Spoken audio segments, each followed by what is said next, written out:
Let me start by giving you an update on the overall situation on the Wuhan coronavirus. As all of you know, we are seeing more imported cases in China, outside of China, in other countries, including in Singapore. But within Singapore itself, there is no change in our overall status that, as of now, there is no evidence of community spread in Singapore. So there is no change to that. And increasingly, it is becoming also clearer that this virus is different from SARS. As we have said before, it looks like it is more transmissible, but less lethal than SARS. And you see this evident in the cases elsewhere, and also in the 10 cases that we have confirmed so far. Because for these 10 cases, we have been monitoring their conditions. Their conditions are stable, and most of them are improving. And the Director of Medical Services, if you wish to find out more, will be able to give you more details later. Right? But that's where we stand on the overall situation. But because the virus is more transmissible, because it's spreading to other countries, we are seeing panic buying of items like surgical masks. Some countries like Taiwan have even banned exports of masks, and we have to be prepared that others, more countries may do so. And this will make it difficult for our retailers to access supplies of masks. This is the reason why we have a national stockpile of surgical masks and masks in general, including N95 masks. And with this stockpile, we will have sufficient supply of masks in Singapore, provided we all use them responsibly. Using masks responsibly means following the advice of the medical experts, which is you only wear a mask if you are not well and you have to go out to see a doctor. Those who are well do not need to wear a mask. However, it's also evident based on the data we've seen in the recent days that the current rate of consumption of masks in Singapore is not sustainable. And it's not sustainable, especially with the global shortage and the likely export bans that we have to be prepared for. I'll give you an illustration. Over the last 9 days, the government released more than 5 million surgical masks from our stockpile to retailers. The retailers have been controlling the point of sale, right? They have controlled every customer one box. But the masks were snapped up in hours, and you still hear people saying that when I need the masks, I'm unable to access them. So we have deliberated and decided we do have to change our method of distribution. And we will do two things. First, we will prioritize the stockpile of masks that we have for essential services, specifically for our healthcare workers at the front line. I think they need to be protected. They are at the front line, and we have to prioritize the masks for them.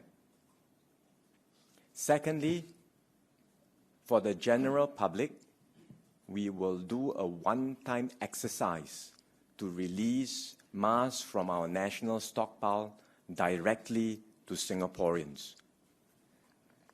So we will prepare packets of 4 masks to be distributed to every local household in Singapore. And we'll set up distribution points where people can collect these masks from, and Minister Chun later will elaborate on this particular plan. We are doing this to assure Singaporeans that every family will have access to masks if someone in your family really needs it. Meaning to say, if someone in your family falls sick and needs to go out to see a doctor, then you will have the mask at hand for that contingency. So when you get the mask, once the distribution is set up and you are able to collect the mask, please, we would like to call on Singaporeans, please use them responsibly. Do not open up the packet and start using them right away. There is no need to. As far as the medical experts have said, there is no need to. Use it only if you are unwell and have to go out to see the doctor.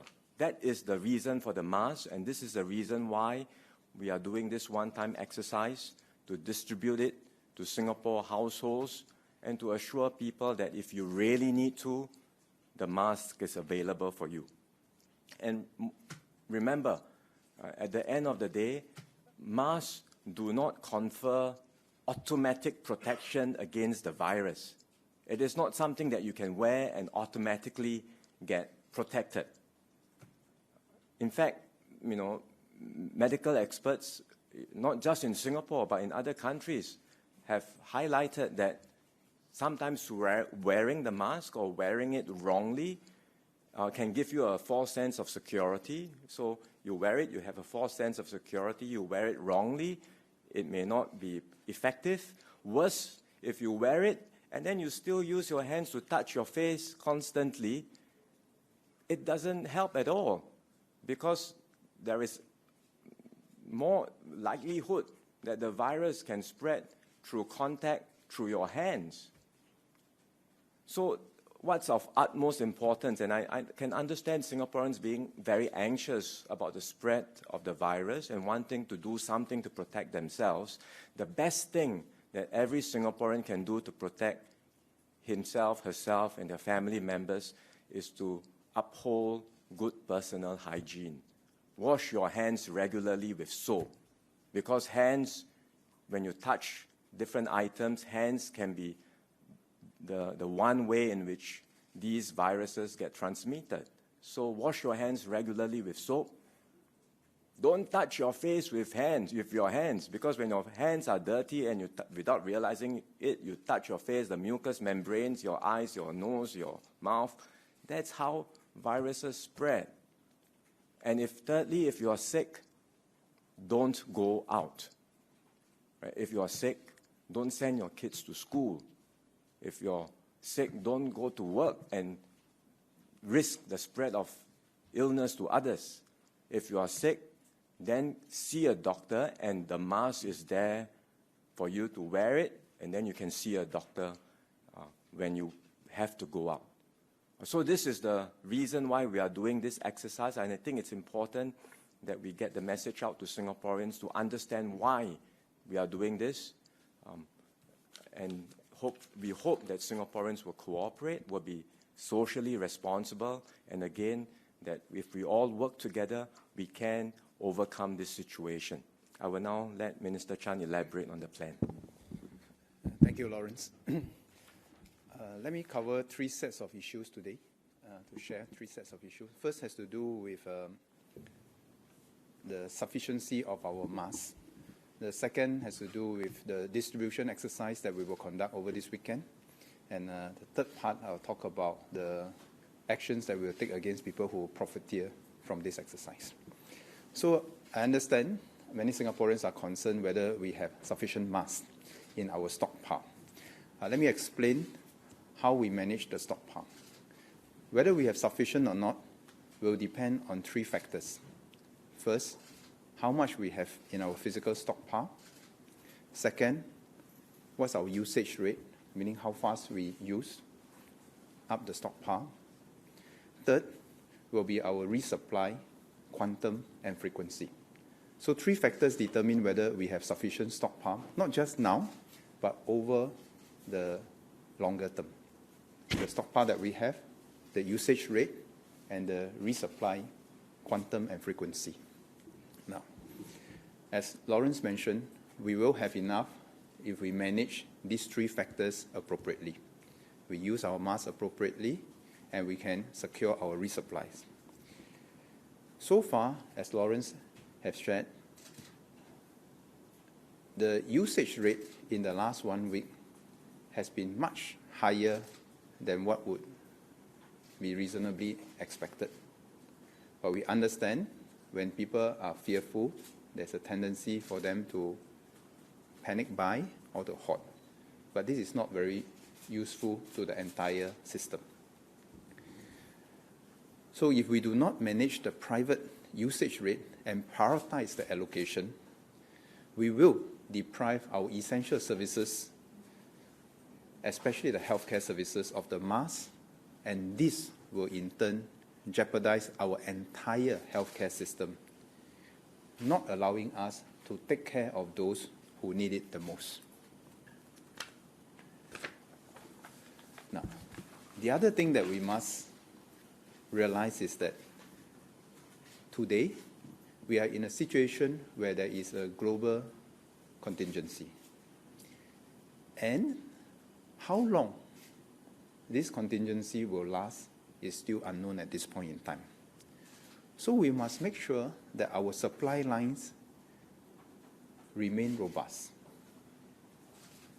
We also cannot assume that our supply lines are not unconstrained or unaffected by the competition that others are taking action to secure their own supply lines as well. So, for example, in the last few days, you will have heard that many producers around the world are prioritizing China because it is the epicenter of the current situation. For example, Taiwan has already banned the export of surgical masks. And then you have other healthcare needs in other parts of the world. For example, the Australian bushfire, the situation in Philippines. So the important thing for us to understand is that while we manage our stockpile, we must also manage our usage rate to prioritize those that need it the most, the healthcare workers, the vulnerable ones, and at the same time, we must be cognizant of the challenges that we may face with our resupply lines that come from around the world. So hence, we must judiciously and collectively manage our usage. Give priority to those who need it, and this, again, are the public health agencies and the workers at the front line, and also the vulnerable in our society. Second, manage our personal usage appropriately and only use it when we are going to seek medical help when we are not well. And prepare for the long haul, but never succumb to the short-term fears and panic buying and hoarding behaviors, because this will destroy the entire system that we have. So I can understand the fear and concerns of many Singaporeans, and I appreciate that many Singaporeans, the vast majority of Singaporeans, are staying calm, and they are helping us to manage this for the long haul. However, we also know that there are some in the local community that have taken to hoarding the supplies. And I can understand that such behavior might not be uncommon in many parts of the world when there's an outbreak of an epidemic. But I must emphasize that such behavior, they are not appropriate, they are selfish, and they are not helpful to our collective defense. Collective defense is our strongest defense. We must do this collectively. Collective defense is our strongest defense. We must all act in unison, act together, and not jeopardize the entire system by doing things that we think might benefit ourselves, protect ourselves, but to the detriment of all else and everyone else in the society. So what are we going to do? As Lawrence mentioned, we will make sure that every Singaporean household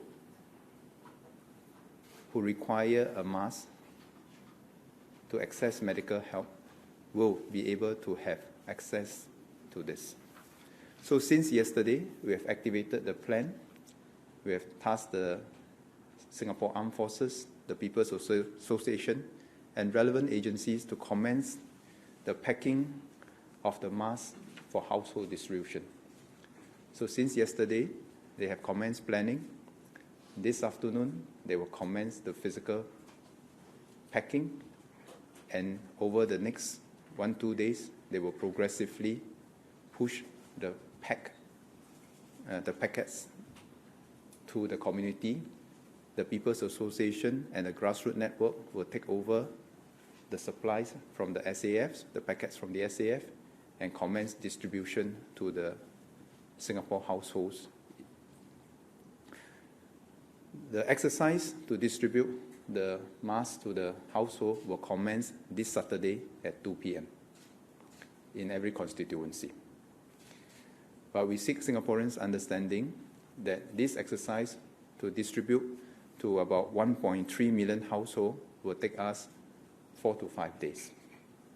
So we will keep everyone informed in batches to go to their community center or residence community center to collect them, either the CC or the RC to collect them. We will do this in batches. There's no need to rush because we will have enough for all the 1.3 million households in Singapore. So whether is it HDB residents or private estate residents, PA will progressively inform the people of the time to go and collect.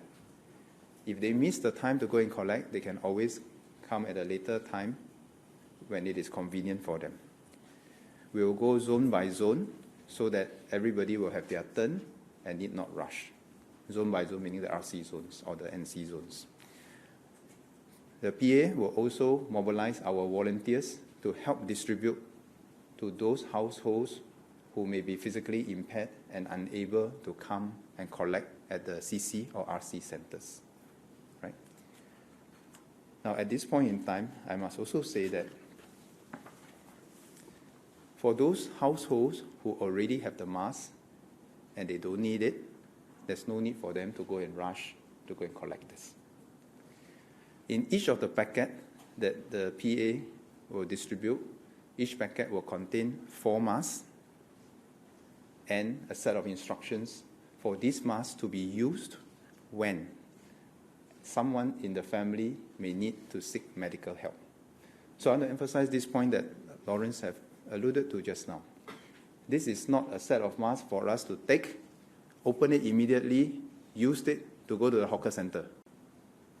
These masks are to be kept in the household for members of our family who might get ill and need to access medical help. Now, upon medical assistance, if someone falls ill, upon medical assistance, the subsequent need for more masks will be assessed and be provided for. So I understand some of you previously or just now had questions about why 4, what if I have 5 members, 6 members, and so forth.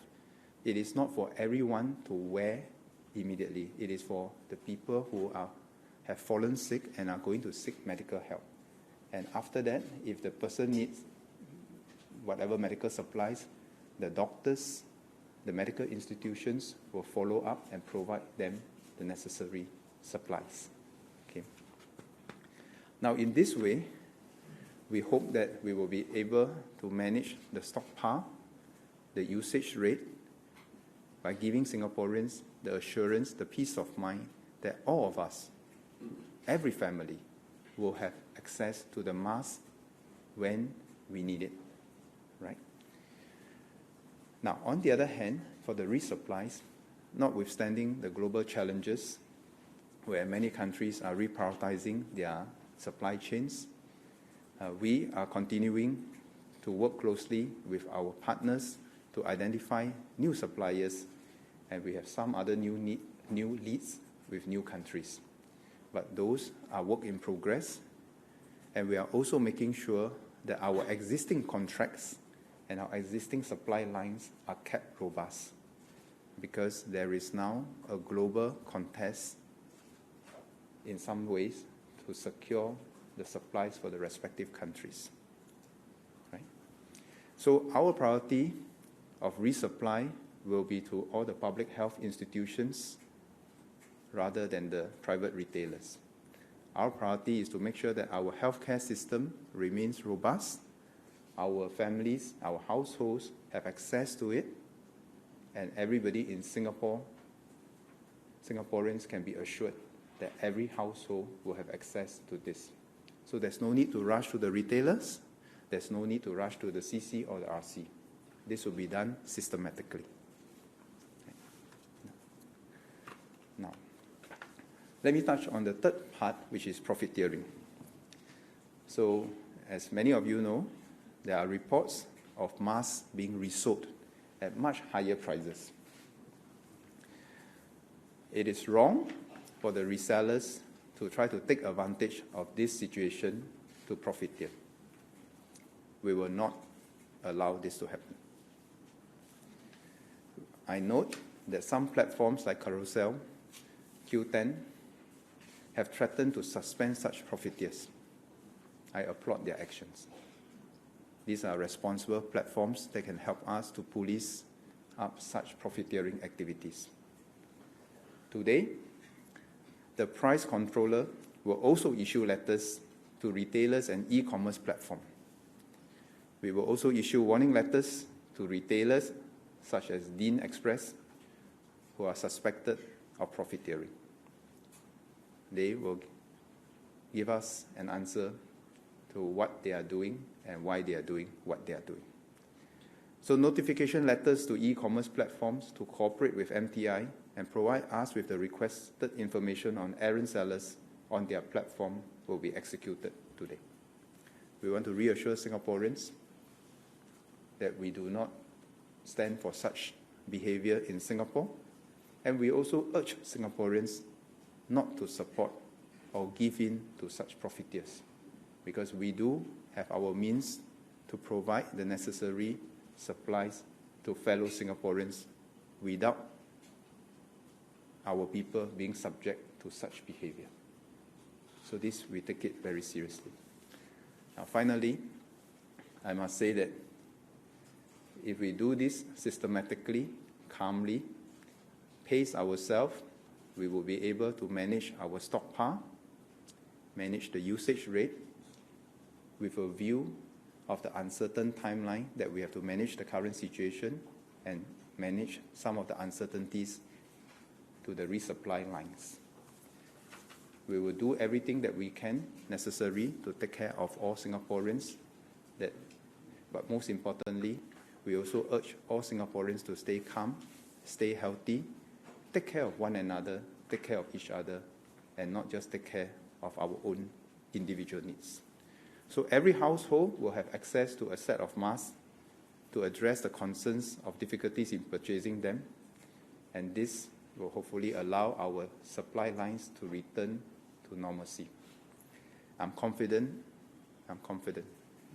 The vast majority of Singaporeans are calm and understand why we need to prioritize the essential medical services, those working in the front line, and those vulnerable in the society. This has been the way that we take care of each other. This is the way that we will take care of each other, and this will be the way that we take care of each other. That whatever resources that we have, we will prioritize them carefully, use them carefully, so that we can last the journey. That we will not succumb to panic actions, we will not succumb to panic buying or hoarding. And on our part, we will also take to task errant retailers who try to exploit the vulnerabilities of Singaporeans at this point in time. Thank you.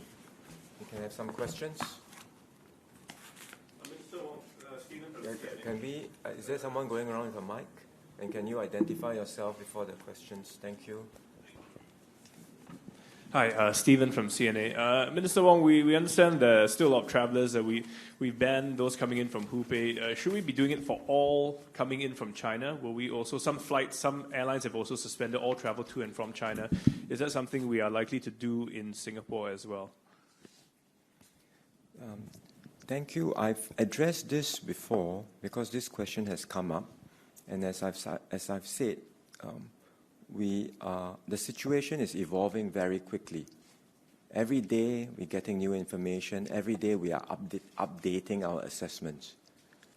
So we continue to take an evidence-based approach in deciding on the appropriate actions that are needed. Because we have identified the higher risk of Hubei travelers, we put in the curbs, and we place the restrictions.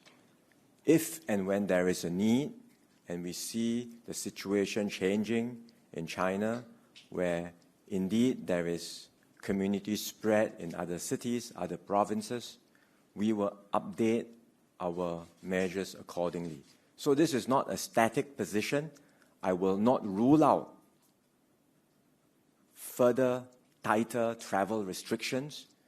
We stay vigilant, and if need be, we will put them in place if the situation warrants it. Is a community infection also just a matter of time? Do we expect it to occur at some point in time along the way? In Singapore? Because we understand a group of travelers from China have just returned to Singapore, our own Singaporeans. They are quarantined. But do we expect things to sort of evolve from there? So how will the situation evolve in Singapore? For that matter, how will the situation evolve worldwide? It's really very hard to predict. I mean, this is a new virus. We've said it repeatedly. Medical experts are studying how this virus transmits, how it evolves, and we have to be prepared for all contingencies. As I've said earlier, looking at the situation so far, it looks like the virus is less lethal than SARS. That appears to be so not just for the cases we have here in Singapore, but in other countries too. Will it change down the road? It might. So we cannot conclude, but this is what we know so far. As I've said, the imported the cases we have, all of them from Hubei, all of them in stable condition, most are improving. Right, so for now, we believe our strategy remains to contain and isolate the cases, which is what we are doing. Right? Whenever we see a traveler from Hubei, including the Singaporeans who I'm very happy that we are able to get them back, and they are back, will be quarantined. Anyone who has been to Hubei, first of all, the travel restrictions are already in place. The recent travelers, as we have highlighted, we are getting them quarantined. So that containment, isolation process is in place. And if we can do that, we may be able to contain the situation. But again, we can't tell how this will evolve. There may be a risk of broader infection that we have not detected. There may be a risk of community spread within Singapore at some stage. So we just have to stay vigilant.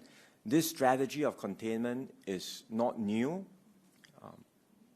The countries all over the world dealing with infectious disease, this is the strategy to contain and isolate. So we have done it before. We are continuing to do it as rigorously as we can. And then we just have to stay vigilant in case the situation worsens and be prepared for all contingencies, as we have said repeatedly. And we are prepared. All right, next question. Siu Fong from Bianhe Zapao. I have a few questions. So number one, on the evacuation of Singaporeans, 92 are back, but are there any further plans? And are there any other Singaporeans over there? And what will be done for them? And then on the mask, because for SARS, from what we understand, the packs were given after the peak of the virus, but for this time around, it's given quite early. So is there a reason why it's done earlier this time around? And then there are speculations that the... Sorry, what was given earlier this time? The mask packs. Mask packs. Yes. Yeah. And then for the... there are some speculations that the virus might be contagious even before the symptoms show. So what assurance can you give to Singaporeans that actually when they are healthy, it's fine for them not to wear any mask? And then one last question, just to double confirm. So for the restock situation for the retailers, will there be stockpiles used to restock for them, or what is the arrangement for the private retailers right now? Okay. So 4 questions. On the Singaporeans who are back, are there Singaporeans still in Wuhan? I believe there are. Some of them are unable to come back because they are already symptomatic, right? So probably not safe for them to be on the same plane, right? But in any case, I think the vast majority of them are already back, and they are not symptomatic, but to be safe, all of them will be subject to quarantine. The ones who are remaining, as I've said before, our embassy is in touch with all of them to ensure their welfare, to ensure that they are okay. Some are symptomatic and they may well have to stay quarantined in China itself, but we are in touch with all of them. Any numbers? I don't have the numbers offhand, but there are not that many, right? Vast majority are already back. Second question is on why why the early distribution. Actually, if you look at the SARS situation, we did not do a similar distribution of masks during the SARS situation. So there is no comparison. In any case, as I said, this is a different virus. We're dealing with a different situation. And we have to not compare with SARS all the time. It's a very different situation, different virus, more transmissible. And therefore, based on the circumstance, based on what we have today, we've decided on this particular plan. Prioritizing the stockpile, as we said, for two groups. One, or really for the essentials medical services, but for the general public, given the current situation, we've decided that this one-time exercise will be useful to reassure everyone that if someone in the family really needs it, then they can have access to the mask. So on the third point, which is, what if this indeed turns out to be infectious even before symptoms show? Again, we have highlighted this is not conclusive yet. The medical experts worldwide are studying. There were examples given, yes, but it's not conclusive, and medical experts worldwide are studying exactly how infectious is this indeed the case. So I think we have to let them reach that conclusion, and then if need be, we have to take more precautions. But I would say this, right? Even within our, even in a normal circumstance of dealing with influenza, right? The normal influenza is contagious or is infectious before symptoms show, your normal flu, right? But still, the best way under such a circumstance to protect yourself is still personal hygiene, right? Because the virus spreads through droplets, right? If you take care, you practice good personal hygiene, you don't use your hands to touch things everywhere and then touch your face, then that's the best precaution you can take. But and then you have to wash your hands regularly with soap. Those are the best advice that medical experts everywhere would give in order to protect yourself against a virus. And that advice, I think, remains. It seems like a very simple thing to do, but it is of utmost importance, and we have to keep drumming home this message to all Singaporeans.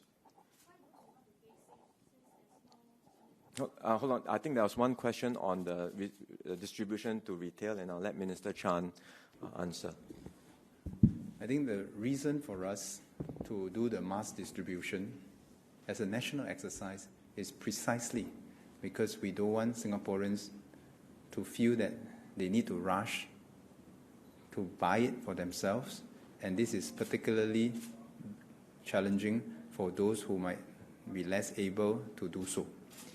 So we are prioritizing our supplies for the medical workers and every family in every household in Singapore having access to this. With this, we hope that there's no need for people to rush to the private retailers and pay those prices in that way. So it's a change in the way we are allowing all Singaporeans to access the mask. Okay? I just want to add two small points to what Lawrence has just shared. Just now you mentioned when we distribute peak or not peak, right? Actually, today we are only able to say that with post hoc evidence, ex post evidence. In dealing with any virus of this nature. We never really know when it will peak. We never really know how long it will take us to get over it. But what we have done this time, building on the lessons that we have accumulated over the years, is that today we do this exercise. Every family, every household have access to this as an emergency supplies. That will give fellow Singaporeans the peace of mind, right? We will not be able to tell whether is it peak or not peak at this point in time. We will not be able to tell how long it is. But there's another very important point that you mentioned. Precisely because we don't know how long this particular episode may last, we collectively must prepare for the long haul. We cannot take a short-term perspective of just managing the challenges that we see either today or this week. In fact, we must pace ourselves, remain calm, and use our supplies judiciously for the long haul, bearing in mind what we have shared about the global uncertainties, the global context in the supply lines, and so forth. So that is a very important point. We can't say whether it has peaked or not peaked. We don't know how long it is, but we must prepare for the long haul. And that gives us a baseline. One other point to add. So what Lawrence mentioned is very important. The best way for us to fight this is to take our personal hygiene seriously at the individual level and at the collective level. Because the weakest link in our defense will be one irresponsible individual or one irresponsible institution, and then that will breach our defense. We will try to do our best to contain the situation, and we'll try to do our best to prevent community spread, but there is no foolproof way at this point in time that anyone can say that that will do the trick. But we must do our best collectively. I always emphasize this. We can do this if we do it collectively. But we cannot get through this if we do it in a very disparate, disorganized fashion where everybody is just trying to take care of themselves without due consideration of everyone else. So I really want to thank all the Singaporeans who have joined us in this journey to come on board and do this collectively, taking care of themselves, their personal hygiene, but taking care of each other's needs as well, giving priority to those who need the supplies more than us. And it will not just be masks, it will be other supplies as well as we go through this period of uncertainty. Thank you. Gentleman in front. So you mentioned a lot about, Daniel from Zaobao, you mentioned a lot about supplies. So with hindsight from the SARS and also the haze period, so does the relevant agency ever thought about producing our own capabilities in terms of producing these kind of essential healthcare items? Because some of the retailers I've spoken to have mentioned that they are all trying to get supplies from overseas, and unlike places like Taiwan where they can be somewhat self-reliant, Singapore somewhat do not have that capability. Yeah. Good question. Now, I would say that today, most of the things that we consume around the world is seldom produced by one country. Actually, we are all usually a part of the global production chain. So it's very seldom, unless you're a very big country, you won't produce all the parts yourself. So in this particular situation, are there medical supplies, including disinfectants, medicine, and so forth? Do we have some local production capabilities? Yes, we do have some for some of the supplies, but we don't have it for all the supplies, and it will not be possible for us to have it for all the supplies. So different countries do produce different parts of the supply chains. They all come together and they all work together in order for us to have a more efficient system. So depending on the supplies, some types of supplies, we do have our own local production capabilities. Next question. Yes. Lady in front and then later behind. Hi, Ministers. I understand that Your name, some... please? Oh, Pei Ting from Today Online. So I understand that there are some private and public hospitals that have been turning away patients who show up with wanting to do non-urgent procedures. Can I confirm whether there is any directive to hospitals, both private and public, to turn away non-urgent cases? Can I ask Director of Medical Services to directly answer that, because it's a professional matter? Thank you very much for that question. At this point in time, all the healthcare institutions are working through their policies to make sure that they have sufficient capability as well as capacity to manage patients coming in with this particular infection. And therefore, they're working through the arrangements currently to prioritize those services, and where they assess that there are patients who perhaps need not urgently see their doctors immediately at this time, who can safely perhaps have their appointments deferred to a later time when there's less concern about the risk of spread of infection from other patients to them, then the institutions are making arrangements to do so. However, you should rest assured that institutions also are mindful that there are people who actually do have health needs, even at this time. For example, you may have a chronic illness, you may have medications that need to be topped up and refilled. The hospitals and healthcare institutions are making arrangements to make sure that that goes on, so that the health needs of our population continue to be met, although they are continuing now to make sure there's sufficient capacity and capability to deal with this outbreak. Lady behind, I think you had a hand, the one in red. Yes? Sorry, in view of the time, this will be the last question. Hi, I understand that some Singaporeans, Adeline from New Paper, they actually arrived back in Singapore from Wuhan. Can I just check if any of them have shown symptoms of the infection?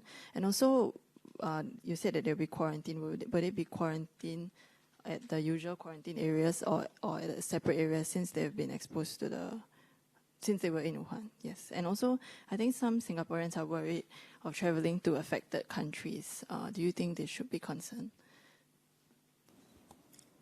The Singaporeans who are back, from my understanding, because I've not gotten the latest information, but do not have symptoms. If they had, there were some, as I mentioned, who had and were not able to board the plane in China, right?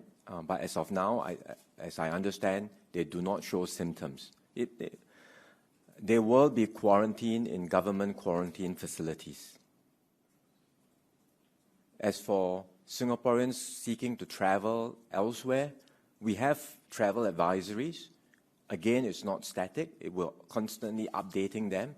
So we have already indicated non-essential travel, avoid non-essential travel to China. If there is a need, we will update the travel advisory, be it for China or any other country, depending on how the situation evolves.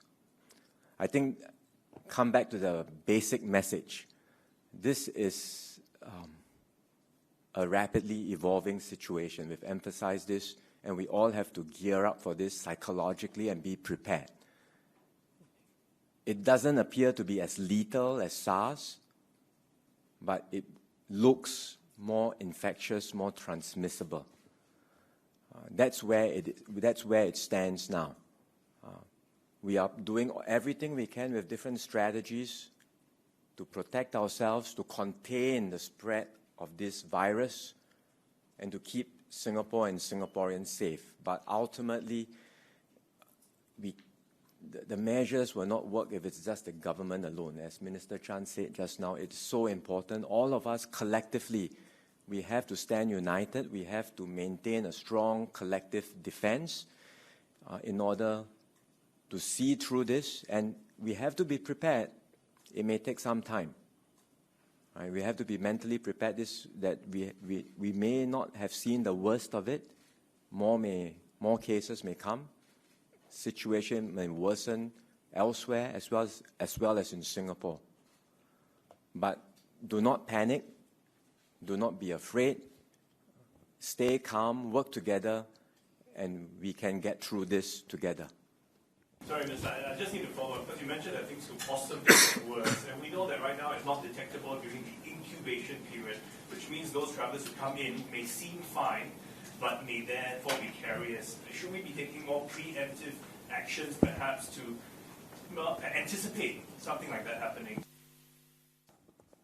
So, as we have said, we are wanting to be proactive. But being proactive doesn't mean rushing into things hastily. We have to go by medical advice and the advice of the experts in terms of risk, in terms of evidence. And as of now, all the evidence suggests that we are taking the appropriate measures. But because the situation is evolving so quickly, I will not rule out having to escalate the measures, having to take tighter measures, and this may change by the day, it may change by the hour even, because we are constantly monitoring this and we are constantly looking at adjusting our posture, putting in place more measures. But whatever we do, let it be done in a way that is not just done hastily or in a knee-jerk way, as I've said, but we do it in a way where we consider the situation very carefully, quickly, but carefully. We look at evidence and we get advice from all the experts, and our experts are not just looking at the situation in China, they are in Singapore, they are in touch with experts from China, from other countries, and we are looking at this on a global scale. We are monitoring the situation worldwide. Because, mind you, it's not just a situation of Chinese travelers. It may be that we have to look at other countries too. Right? So this is more than just one country. We have to look at it globally. Our medical experts are in touch with the international community, with the WHO, with experts elsewhere. We are monitoring constantly. And as I've said before, we will be proactive and we will do more if and when the need arises.